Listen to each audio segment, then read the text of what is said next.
प्यार ऐसन चीज जुड़ी समझ में नहीं आवेला,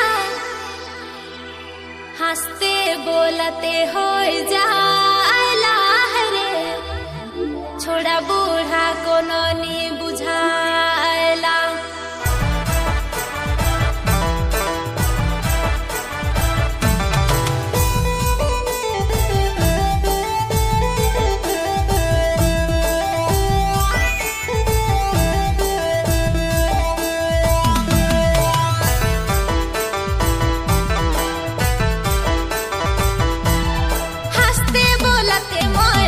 संगे फंस गेलों दीदी गे, मत गो सामान बे तो दीदी गे, मत गो सामान बे सचे दीदी गे, मत गो सामान बे। हंसते बोलते मोय भट्टू संगे फंस गेलों दीदी गे, मत गो सामान बे सचे दीदी गे, मत गो सामान बे तो दीदी गे, मत गो सामान बे।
भट्टू संगे फंस गेलों दीदी गे, मत गो सामान